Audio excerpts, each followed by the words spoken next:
are going to be reading in the book today. So this starts on page 90. This is lesson 1. What are the parts of an ecosystem? So let's start with the My Planet Diary, and this is going to be a little different today. Instead of me reading to you, the book is going to read to you. So let's start off with that. We'll start with the My Planet Diary. My Planet Diary. Voices from History. Can you name an animal that lives in the lowland rainforests of Africa? Chimpanzees. African rainforests provide all the things that these animals need to live. These things include water, shelter, fruits, nuts, seeds, and insects to eat. Scientist Jane Goodall made a career of studying chimpanzees in their natural surroundings. She once said, "It can be exhausting climbing high, far and fast. Around 3 p.m. you feel very weary because of spending a lot of the day on your stomach, crawling, with vines catching your hair." Why might Jane Goodall have continued her research despite the hard work it took? Jane Goodall began her chimpanzee research in 1960. So I want you to answer this question right now. Pause the video, answer the question, and then unpause the video and move on. So I actually have everything already highlighted. So as it reads, go ahead and highlight as you go on. So let's go ahead and get started. Ecosystems. There are many parts to an ecosystem. An ecosystem is all the living and non-living things in an area and their interactions. Ecosystems can be large, like a desert, or small, like a puddle. What kind of ecosystem are you in right now? Your classroom is an ecosystem. The organisms in an ecosystem live in a habitat. A habitat is a place that provides all the things an organism needs to live. These things include food, water, and shelter. Ecosystems contain biotic and abiotic factors. Biotic factors are all the living organisms in an ecosystem. Abiotic factors are the non-living parts in an ecosystem. Air, water, soil, temperature, and sunlight are some abiotic factors. 1. Target skill. Main idea and details. Complete the graphic organizer below. Write the details about ecosystems. The fish are biotic factors in this ocean habitat. Water is an abiotic factor. Okay, so I want you to, it gives you the main idea of the paragraphs above. I want you to go ahead and write the other 2 details that go with the main idea. So the main idea is that there are many parts to an ecosystem. It gives you the one detail of ecosystems can be large or small. I want you to fill in the other 2 details. Pause the video, do that now, and then move on when you're done.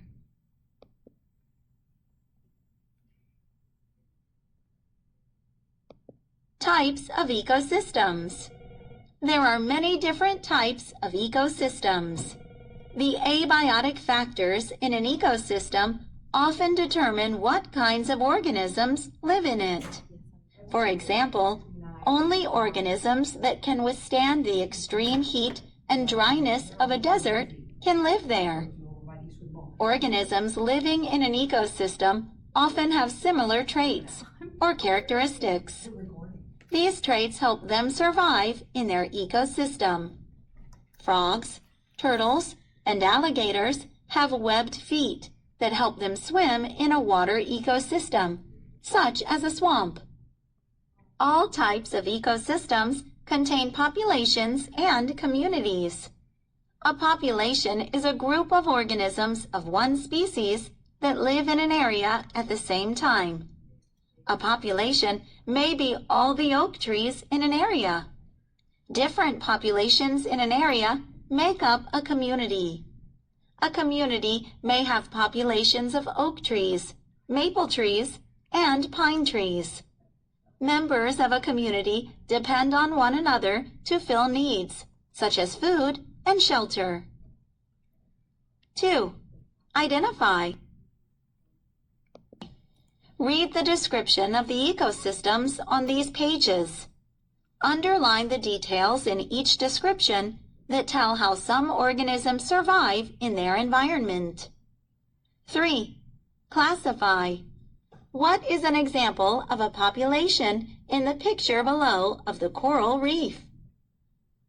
Coral reef. Organisms that live in a coral reef have traits that help them live in warm, clear, shallow water. For example, some algae carry on photosynthesis. As a result, they grow only in shallow water where sunlight can reach them. The coral reef can support the algae, which produce food for consumers, including the coral animals. A coral reef may have many colorful animals, such as clownfish, anemones, and sponges. A reef is made up mostly of the skeletons of dead coral animals.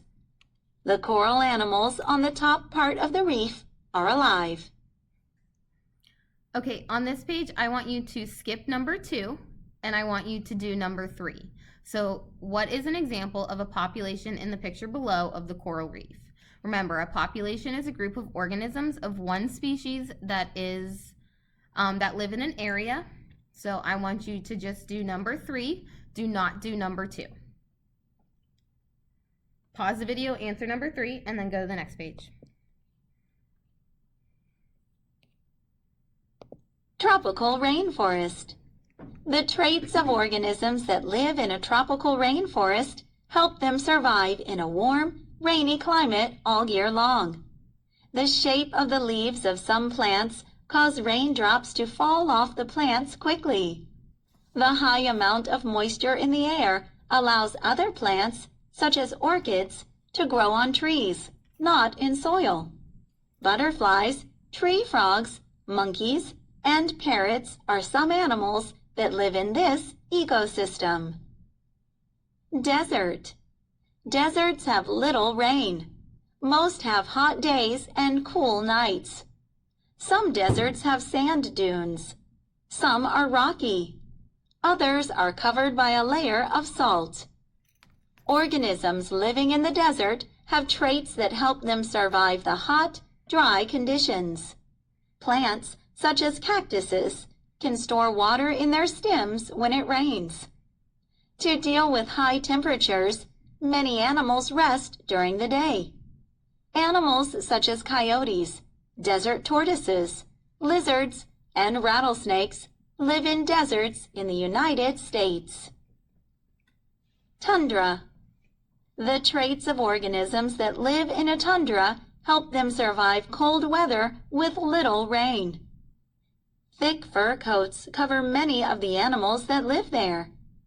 Most tundras are found in the most northern areas of Earth or high up in mountains. Rodents, rabbits, and caribou feed on small plants and grasses. Weasels, polar bears, and foxes also live on the tundra. 4. Compare. How are the traits of organisms living in a desert similar to the traits of organisms living in a tundra? All right, I want you to do number 4. So compare the traits of organisms living in the tundra and the desert. Do number 4, pause the video, answer that one, and then unpause the video and continue on. Other types of ecosystems. In addition to the coral reef, tropical rainforest, tundra, and desert ecosystems you have read about, there are also many more. The United States has a variety of different ecosystems. 4 more examples are the taiga, wetland, prairie, and mixed forest ecosystems. 5. Identify. Find and color your state with a pencil or crayon. Then identify the ecosystem that your state is in or near. Describe the ecosystem to a partner.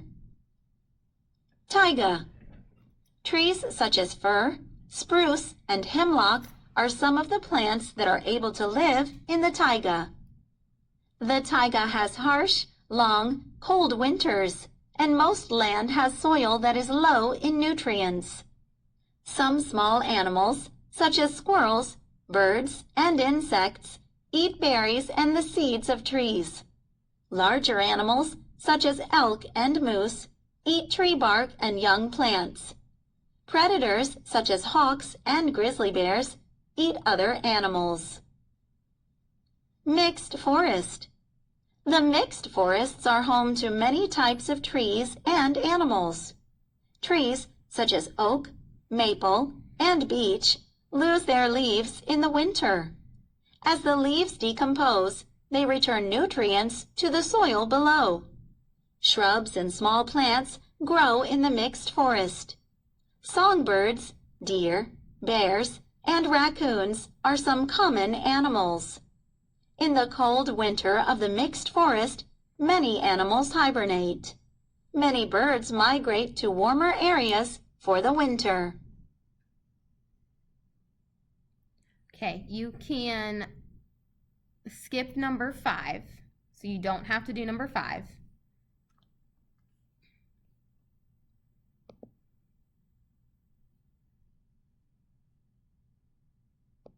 Prairie. Prairie ecosystems are found throughout the Midwest and Great Plains. Prairies do not receive enough rain to support many large trees, but they have nutrient-rich soil that is excellent for farming. Every year, millions of tons of wheat, corn, and soybeans are produced in the prairies of the United States. Tall grasses and other small plants cover the land. Some of the largest animals on Earth, including bison, live in prairie ecosystems. Also common are coyotes, prairie dogs, and grasshoppers. Coastal wetland. In a wetland, water partly covers the land during at least part of the year. Trees, such as the mangrove and some grasses, are able to grow in the salty water of a coastal wetland. Some animals that live here may include many types of birds, snakes, and a variety of insects. Coastal wetlands are found along all of the coasts in the United States. The characteristics of coastal wetlands may vary depending on their geographic locations. 6. Describe. Draw or write about the type of land, weather, and organisms in an ecosystem near you or one you would like to visit. 7. Target skill. Compare and contrast. How are the tropical rainforest and mixed forest ecosystems alike? How are they different? Okay, I would like for you to do both number 6 and 7. So draw or write a type of land, weather, or organism in an ecosystem near or one you would like to visit. So that's number 6. And number 7, how are tropical rainforest and mixed forest ecosystems alike and how are they different? So do both number 6 and 7. Pause the video, do those, and then unpause it when you're done. Balance in ecosystems. Every organism in an ecosystem has a niche and a habitat. A niche is the role that an organism has in an ecosystem. The niche of a northern pygmy owl in the mixed forest is that of a hunter. It eats small animals, such as mice and chipmunks. A habitat is the place where an organism lives. A habitat is made up of the soil, air, and water, as well as the plants of the area. The habitat of northern pygmy owls is the trees and the land on which they live. The tree's habitat is the land. All the relationships among parts of an ecosystem keep it balanced. For example, in a forest, owls eat small animals, such as mice. If the number of mice in the forest decreases, the owls have less food, so the number of owls will decrease. But with fewer owls hunting, fewer mice will be eaten. As a result, the population of mice will grow. Then, with more mice to hunt, the number of owls will increase again. In this way, the populations of owls and mice balance. 8. Target skill. Main idea and details. Read the first paragraph again. Underline the main idea. Circle the details. 9. Challenge. Think of a local ecosystem. Draw an organism you might find there. Label your organism and describe its niche. Okay, so I want you to skip number 8. We'll talk about that in class, and I want you to do number 9. So think of a local ecosystem. Remember what an ecosystem is. They're everywhere. And I want you to draw an organism you might find there and label its niche. Tell me what its role is in that ecosystem and describe it, okay? Label it, draw it, and then describe what its role is in that ecosystem. So do number 9, you can skip number 8. Now let's talk about limiting factors. Limiting factors. The number of organisms that can live in a habitat is called the carrying capacity. Factors that limit the carrying capacity of a habitat are the amount of food, water, space, and shelter. With the right conditions, such as plenty of food, few diseases, and few predators, a population in a habitat will grow larger. But a population may grow only to a certain size and still have all its needs met. Overcrowding may happen if a population grows larger than the carrying capacity. When overcrowding occurs, food supplies can run out. Organisms must move to another area or they will not survive. 10. Predict. What may happen to the population of deer if it increases too much? At-home lab.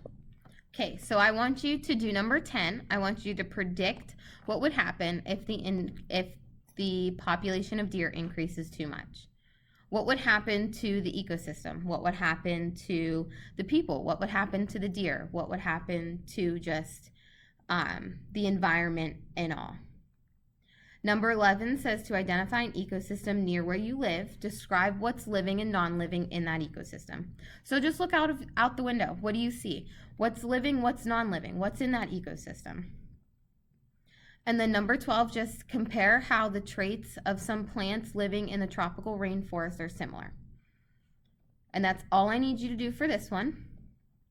Go ahead, make sure that everything is highlighted and done, and complete these questions. When you're done, I need you to submit them on Google Classroom if you are a full remote student. If you are a student I see in class, you will show me these on Thursday. If I see you in class, you will show me these on Friday. Okay, I hope you have a great day.